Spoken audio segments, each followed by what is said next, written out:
China यार next level जगह है भाई। मैंने एक वीडियो डाला लाइक उसमें मैंने ऐसा बोल दिया कि चाइना जो है इंडिया से 100 साल आ गया, ऐसा कुछ करके लोग काफ़ी ऑफेंड भी हो गए इसमें। लेकिन काफ़ी अच्छी चीज़ ये थी कि बहुत सारे लोगों ने उस चीज़ को समझा भी, ऐसा क्यों है।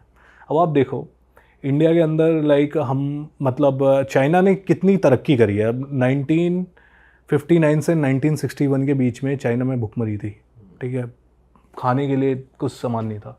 एक स्टोरी बताता हूँ आपको बहुत इंटरेस्टिंग। तो क्या हुआ कि मैं वहाँ पे चाइना और नॉर्थ कोरिया के बॉर्डर पे एक सिटी पड़ती है डेंडोंग करके, चाइना की साइड पड़ती है, वहाँ पे मैं घूम रहा था और बीच में रिवर है, एक साइड नॉर्थ कोरिया एक साइड चाइना है। तो उस रिवर के बीच में ना ऐसे क्रूज चलती है, तो वो आपको ना दिखाते हैं कि नॉर्थ कोरिया की साइड आप देख सकते हो, अपने फ़ोन से जूम कर लो, बाइनोकुलर से उससे यूज़ कर लो। तो मैं ऐसी वीडियो बना रहा था, वहाँ पे देख रहा था, तो एक बंदा मेरे पास आया, उसने मतलब अच्छा सा मतलब चाइनीज़ लड़का था, उसने बातचीत करी तो थोड़ी दोस्ती यारी सी हो गई मेरी उससे। वो इंग्लिश बोल रहा था प्रॉपर या हाँ वो इंग्लिश ट्रांसलेशन? जानता था, वो इंग्लिश जानता था, वो किसी सॉफ्टवेयर कंपनी में काम करता था, तो उसके दोस्त थे। तो उसने बोला कि भाई एक काम कर यार, तू चल मेरे घर पे डिनर विनर करते हैं, ऐसा कुछ करके। मैंने कहा अच्छा चल ठीक है। शाम को गए भाई खाना वाना खाने क्रूज़ के बाद। अब उसके घर पे गए, उसकी दादी बैठी हुई थी वहाँ पे। उसकी दादी ने पूछा कि भाई आपको हमारा देश कैसा लगा, वो सब ट्रांसलेट कर करके वो उसके थ्रू पूछ रहे थे। तो मैंने कहा आपका देश बहुत बढ़िया है, इतनी तरक्की कर ली, ये कर लिया वो कर लिया। तो उसकी दादी कहती है तुम्हें नहीं पता हमारे चाइना में एक टाइम पे क्या होता था। मैंने कहा क्या होता था। उसने बोला एक कहावत थी, चाइनीज़ कैन ईट चाइनीज़। मतलब उन्होंने अपनी आंखों से एक चाइनीज़ बंदे को दूसरे चाइनीज़ बंदे को खाते हुए देखा था। तो उनका कहना था कि जब भुखमरी थी चाइना में 1959 से 61 के बीच में, तो ऐसे हालात हो गए थे कि लोग एक दूसरे को खा रहे थे वहाँ पे। अब वहाँ से लेके आज की जर्नी देखो आप, चाइना कहाँ से कहाँ पहुँच गया है। अब यूपीआई है हमारा इंडिया में, इतना पॉपुलर है, हमने इतना अच्छा काम किया, लाइक मोदी जी ने बढ़िया काम किया, पूरा उसको मार्केट भी हमने किया पूरे वर्ल्ड में। आई थिंक पेरिस में आप उसके टिकट भी खरीद सकते हो, आईफिल टावर की टिकट यूपीआई से थ्रू। तो अब वो यूपीआई हमारे यहाँ चल रहा है, वहाँ पे पता क्या चल गया है, पाम पे आ गया। हैंड, हाँ पाम से। आप सोचो मतलब वो पाम से पे कर रहे हैं वहाँ पे। आपकी दुनिया की फर्स्ट मैगलेव ट्रेन पता है ना आपको? Maglev train? हवा मैगलेव ट्रेन। अब आप बुलेट ट्रेन जो होती है वो तो फास्ट चलती है, हमें पता है। मैगलेव ट्रेन क्या होती है, वो इलेक्ट्रोमैग्नेटिक फील्ड के थ्रू चलती है, और जो आपका पटरी होती है और ट्रेन होती है उसके बीच में डिस्टेंस होता है, मतलब वो एक वो हवा तरीके में से चल रही हवा होती में है चल रही मैग्नेट। तो वो शंघाई के अंदर वो लाइक 35-40 किलोमीटर का एक ट्रैक है, वो केवल इकलौती ऑपरेशनल मैगलेव ट्रेन, ठीक है, वो है वहाँ पे। आप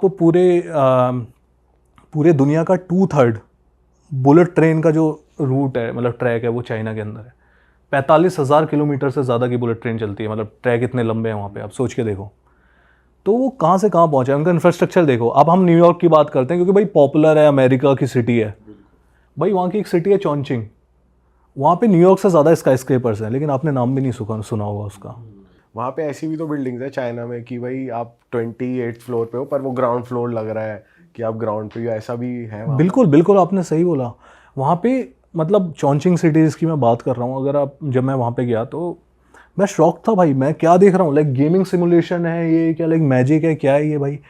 आप सड़क पे चल रहे होते हो और आप ऐसे जैसे एक बड़ा सा स्क्वायर दिखाई दिया, जैसे स्क्वायर नहीं होता बीच में, वहाँ पे दुकानें हैं, सब है, मंदिर वंदिर हैं वहाँ पे। उधर गया, उधर तो इधर से, तो इधर सड़क है, इधर गए, इधर फ्लोर है, इधर गए, और नीचे जहाँ का तो पता लगा लाइक 22nd फ्लोर पे हैं इस समय हम लोग।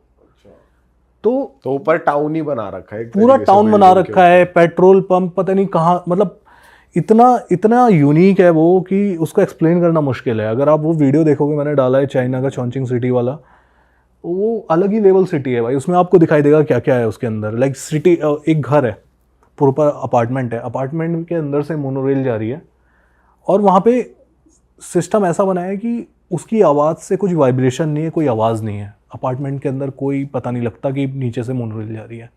लोग ऐसे ही जी रहे हैं वहाँ पे।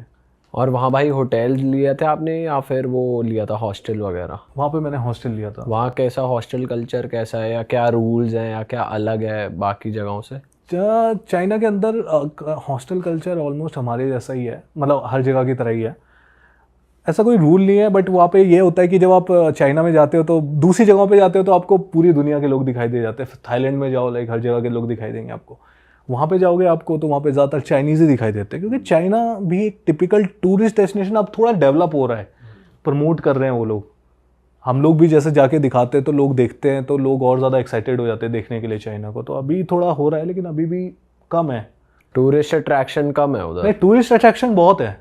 नहीं मतलब टूरिस्ट कम जाना पसंद कर रहे हैं, या क्योंकि लैंग्वेज बैरियर है, या सब language barrier one of the sub कुछ उनका अपना है, गूगल नहीं चलता, इंस्टाग्राम नहीं चलता, खाने की भी मेन दिक्कत है वहाँ पे खाने चाइना में। खाने की भी दिक्कत है यार। देखो, अगर आप चाइनीज़ खाना मतलब अगर आप मीट वगैरह खा सकते हो तो मे बी आप सर्वाइव कर जाओ, लेकिन एक वेजिटेरियन बंदे के लिए मुश्किल है। आप वेजिटेरियन हो?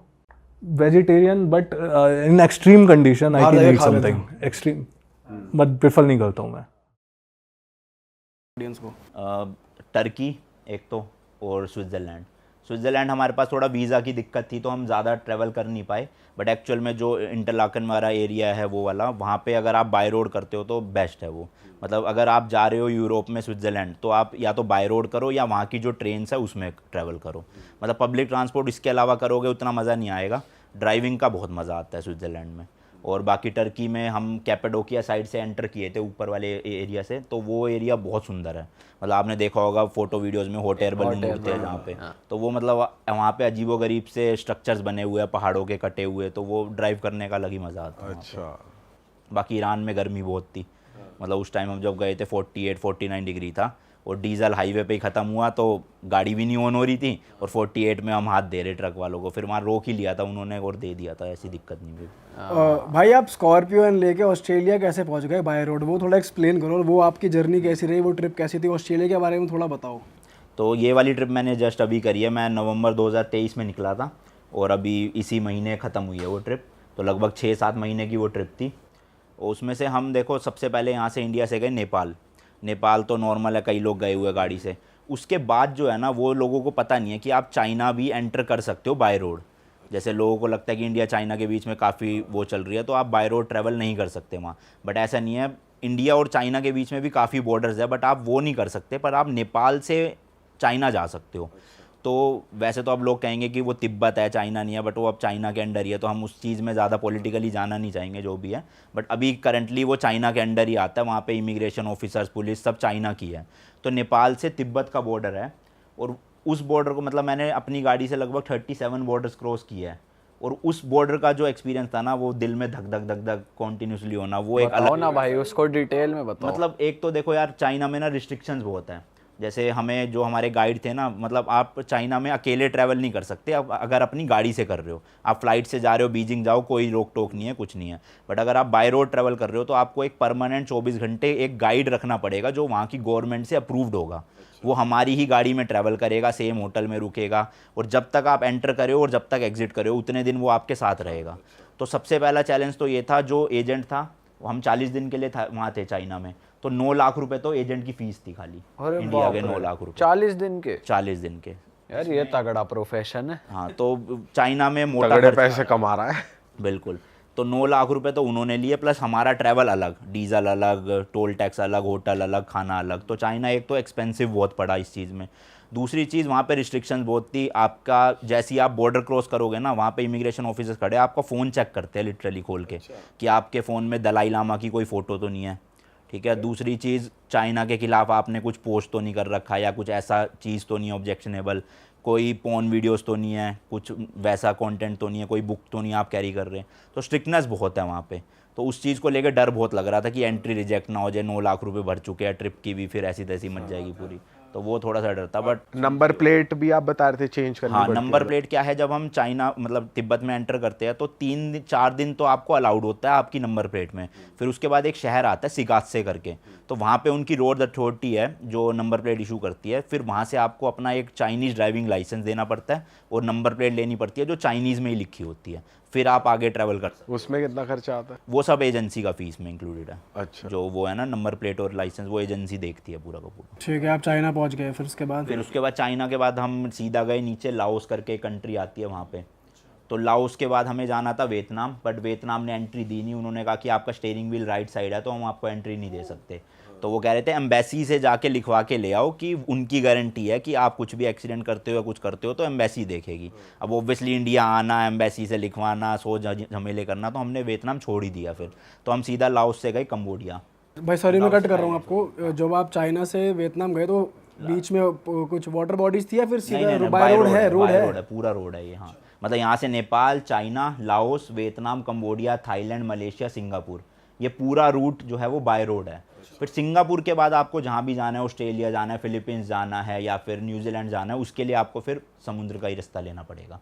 तो हमारा प्लान था कि हमें सिंगापुर से गाड़ी शिप करनी थी ऑस्ट्रेलिया, बट ऑस्ट्रेलिया का भी ना एक रूल है, वहाँ की ना जो बायोडाइवर्सिटी है ना, वो उसको प्रिजर्व रखना चाहते हैं। तो जब आप फ्लाइट से भी जाओगे ना, वो आपके जूतों में मिट्टी लग रही है, वो चेक करेंगे कि मिट्टी नहीं ला रहे आप दूसरे देश की, आप दूसरे देश का कोई फ्रूट नहीं ला रहे, कोई पत्ते नहीं ला रहे।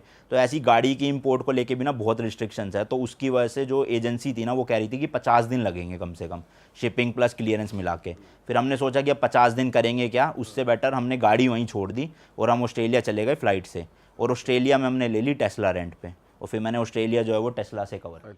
अरे वाह, आपने ये वीडियो यहाँ तक देख ली भाई, तुमने हमारी मेहनत सफल कर दिया, तुम ही लोग हो असली रियल हिट। और अगर आपको बहुत मज़ा आ रहा है ऐसी क्लिप्स में, ऐसी वीडियोस में, तो फटाफट जाइए प्लेलिस्ट पे बिंज वॉच कीजिए और सारी वीडियोस देख डालो और मौज काटो। That is it. हम मिलेंगे नए पॉडकास्ट में, नए क्लिप में। Till then bye bye, see you, take care, do subscribe.